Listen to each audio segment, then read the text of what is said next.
connection again. Otherwise, I'll have to just drop this video on its own. But in case you don't know about Calvin Robinson, that's the guy that we're talking about today. I really like this guy. He's really cool.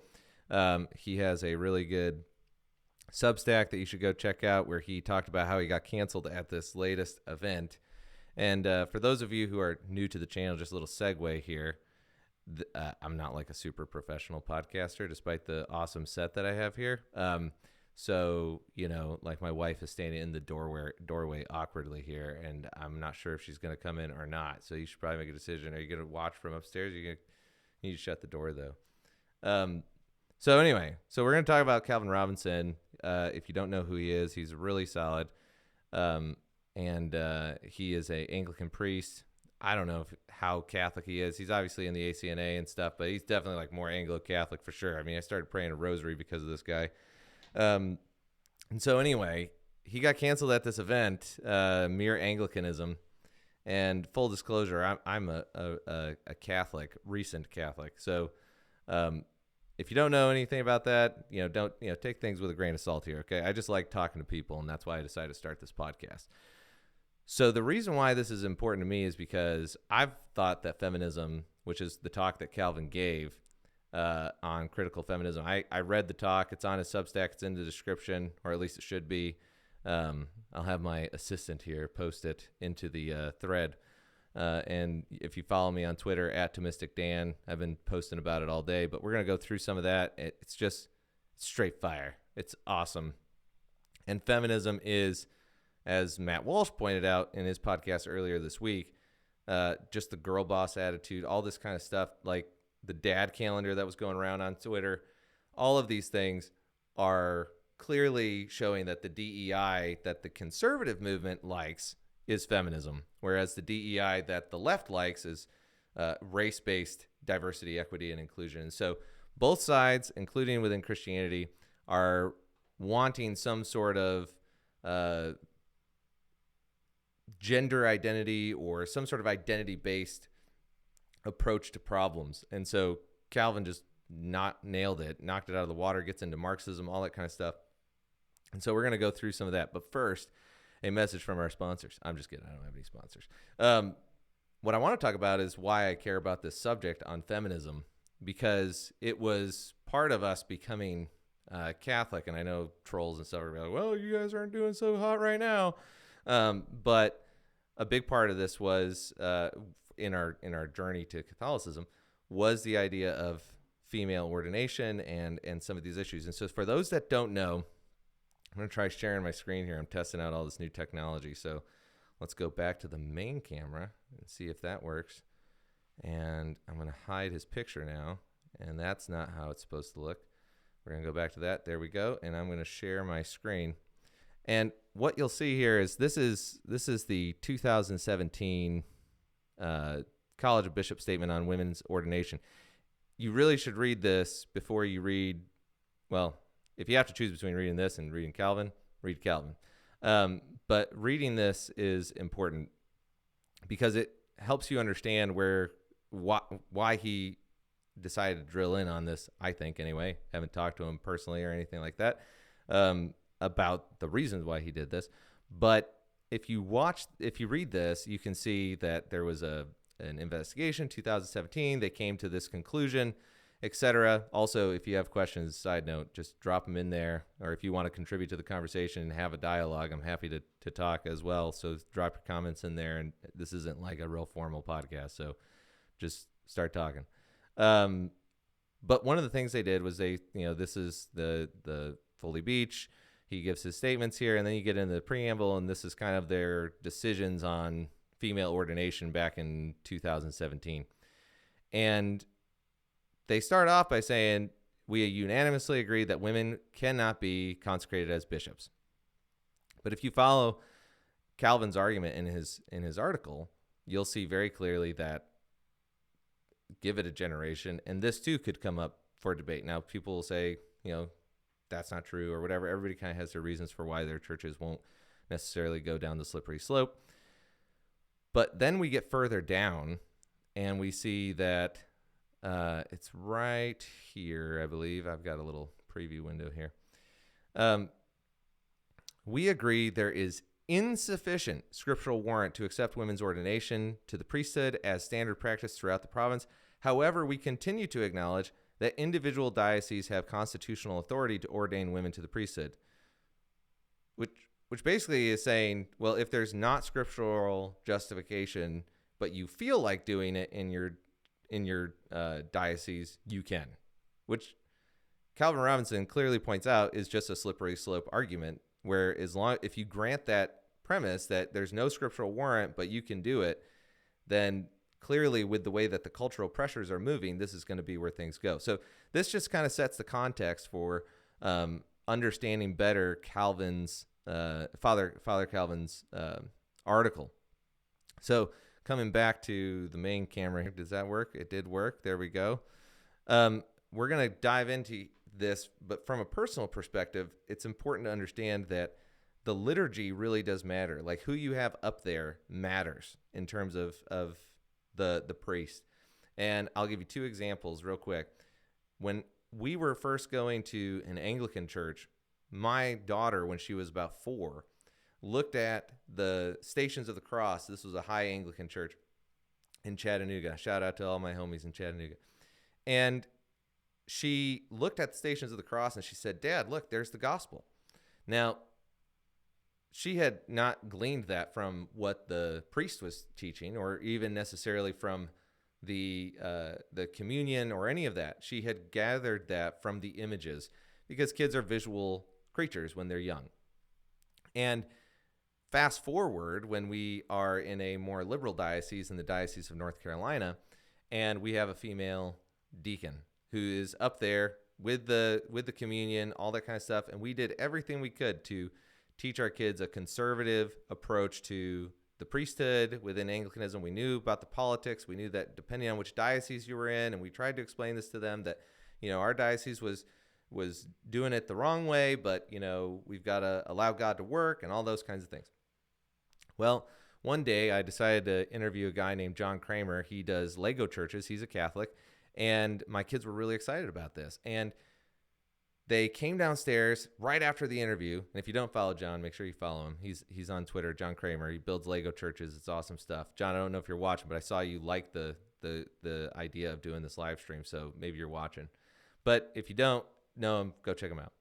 But after we did this interview, you can look it up on our YouTube channel, my daughters came down and said, Dad, we finally built a church for our little Lego town. Check it out. And I opened it up, and my wife and I looked inside, and we saw that our daughters had put a female priest at the front of the church offering all these men minifigs communion. And we knew that the liturgy was now taking hold in their mind, despite what we had said. And so we're going to give another example, too, with Zizan Fleet, about how images do affect what you believe, and that they're oftentimes more powerful than the mere spoken word. And, in a sense, they're kind of, I don't mean this in a heretical sense, but they're kind of like the word made flesh. There is this experience with the teaching when you have these kinds of individuals up there. And so when we see the female priest up there, she is, by virtue of being a woman, she is not the same gender as Christ. And that's the whole point of the priest. He's supposed to imitate, whether you're Catholic or Anglican, you're supposed to be imitating Christ up there, and Christ was a man. So when we look at the Calvin Robinson quotes, which we're about to get into right now, we see this really solid argument for why female ordination is just not only wrong, but it's also largely a gateway for Marxism and all of the other ideologies. Critical race theory, critical queer theory, critical feminist theory is part of that whole branch, and that's part of the reason why these schools are doing that, and or part of the reason why these churches are doing that. And if you think that this is just a one-off, just take a look at these universities real quick that I'm going to show you. These are all the universities that are Christian and have diversity, equity, and inclusion statements. You've got Cedarville University, which is a Bible-based college. They have a biblical foundations for diversity. You've got Liberty University, Office of Equity and Inclusion. We do diversity biblically. Then you got Grand Canyon University, Multicultural Office. They've got all of these different ways to get involved. They've got all of these different, Asian American, Pacific Islander, International Student Infinity Group, all these different things, resources. Gordon Conwell, which is a training group for Anglican priests. A lot of Anglicans go there to get their training theologically. They have their own statement there. We go to Denver Seminary, which is an evangelical seminary. I have friends who go here. They have commitments to diversity, equity, and inclusion, strategies in order to accomplish our vision. We will increase the presence, influence, and institutional support for students, faculty, staff, donors, and trustees for underrepresented communities, aka we're going to look at the race of the people and determine whether or not they're in a minority group, and then we're going to hire them based on that.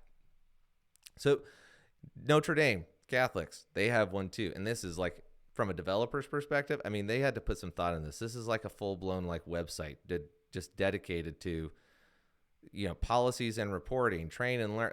This is crazy. There's so much stuff.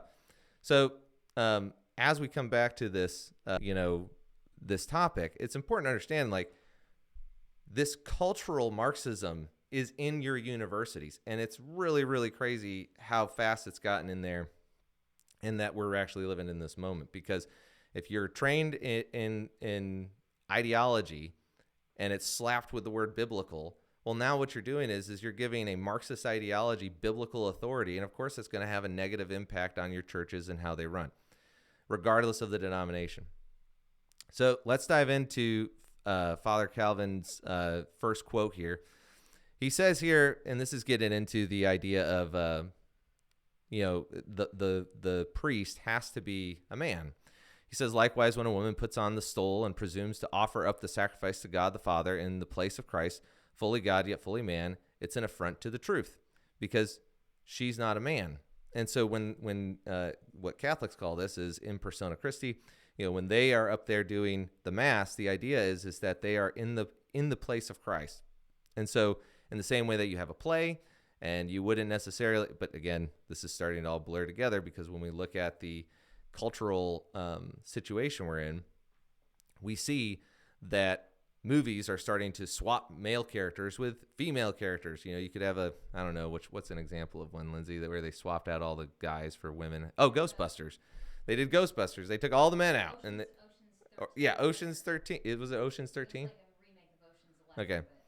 But the bottom line is that at the end of the day, everybody's confusing all these roles. And when you decide that you're going to change the man to a woman, you're essentially taking the role of Christ out of a play or out of a reenactment. Imagine if Jesus was played by a woman. It just wouldn't work, because that's not the kind of human being that he was.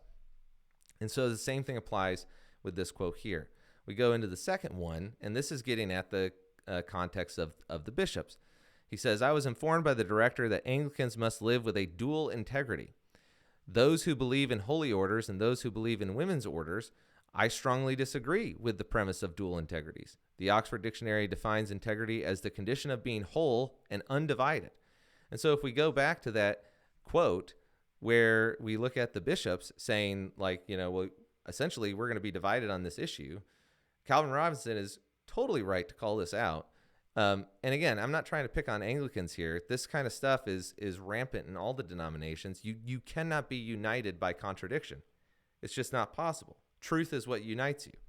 And so if your system is allowing for contradictions within it, then it's by definition not something that's going to unify you. If you have a group of people who say, well, sola scriptura, but I also think that I can bring in all of these other deuterocanonical books, and that your denomination rejects those, well, then, you're going to have division in the church, because you're no longer unified around the same thing. In the same way that married couples can't just unify around arbitrary definitions of what commitment means.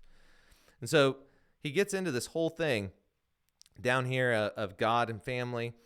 He comes in and he says, God revealed himself through the family before the nation of Israel, and before granting us Gentiles into his covenant.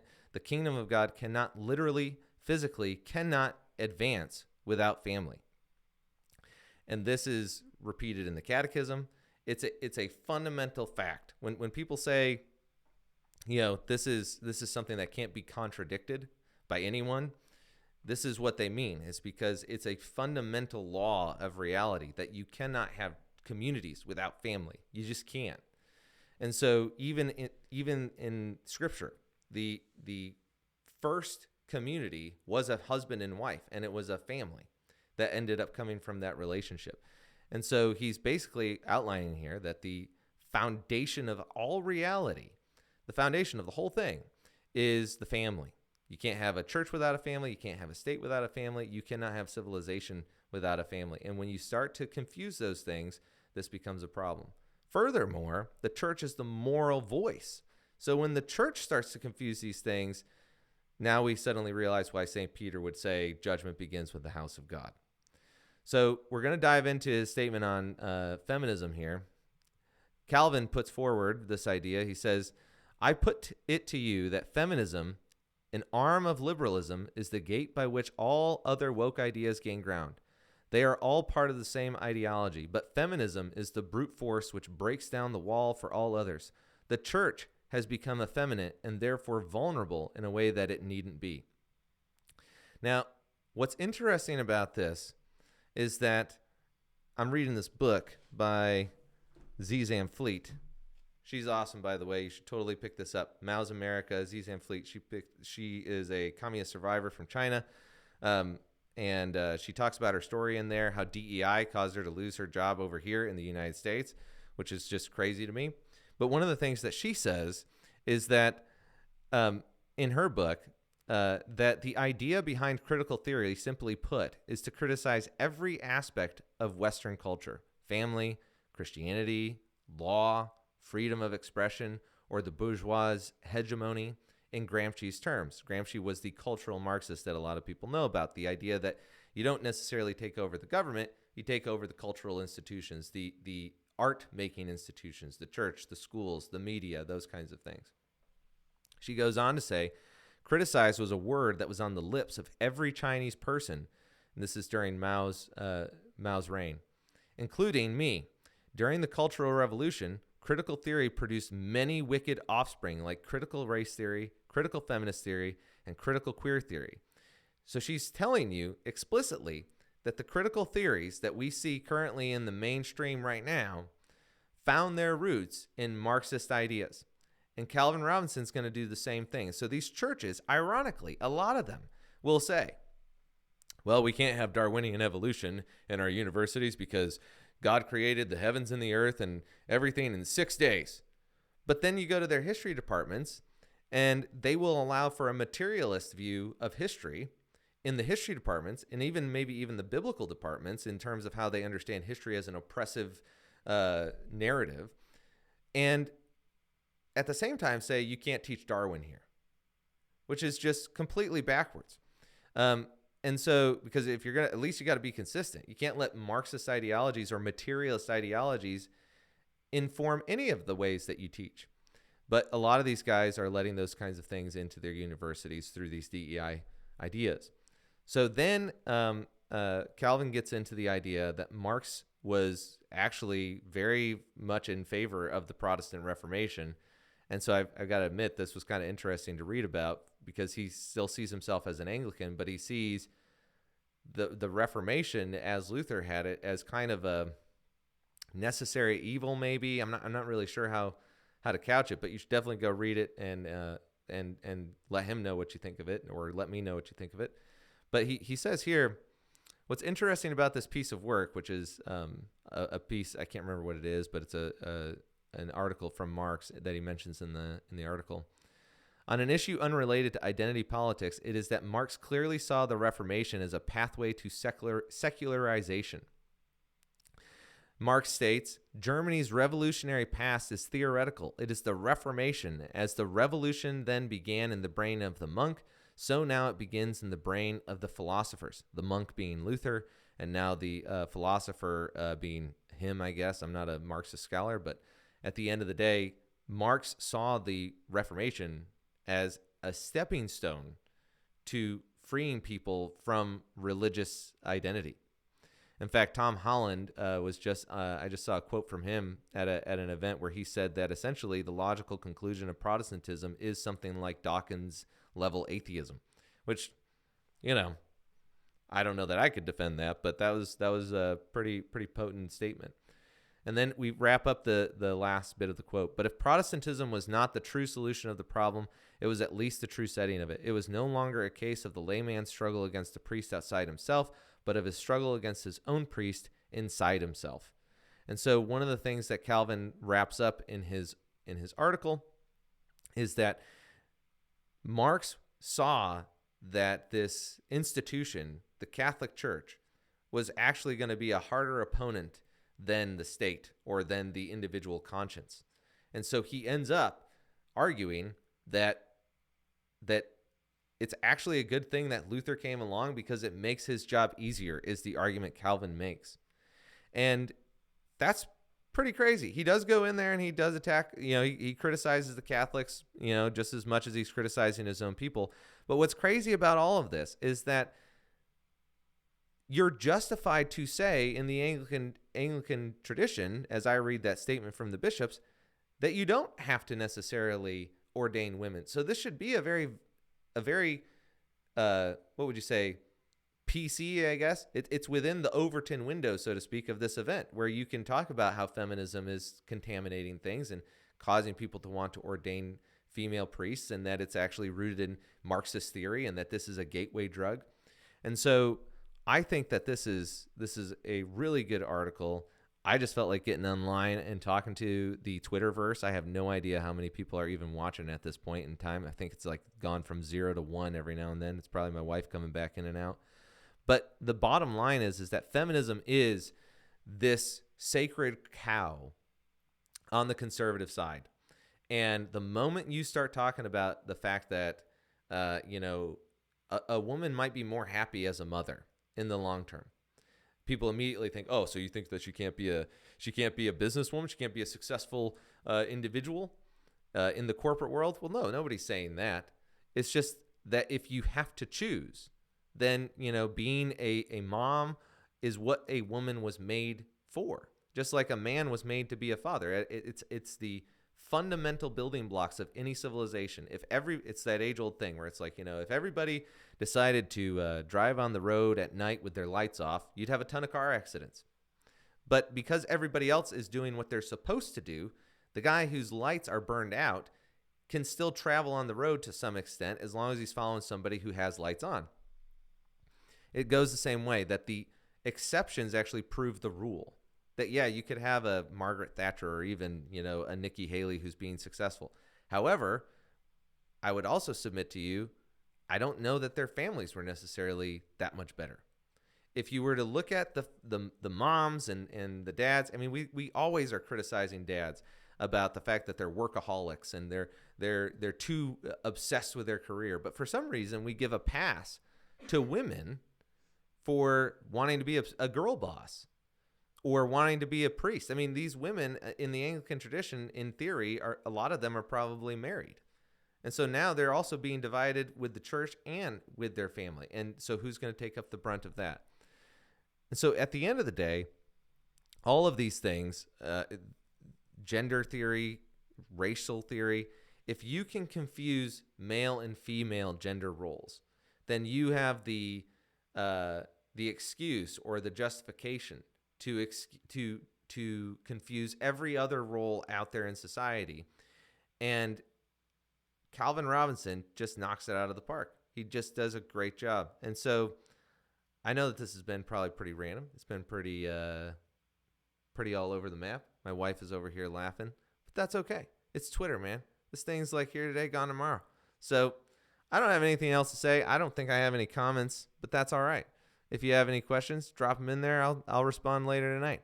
Otherwise, go check out Calvin Robinson's article on this thing and make sure you let him know that you support him, because these priests are taking stands. And even though he's not in the Catholic Church, we have to be willing to support these guys who are fighting the same fights within their own denominations, because it's a net benefit for all the denominations. So Calvin Robinson, I don't know if you're going to watch this, but hats off to you, man. God bless you.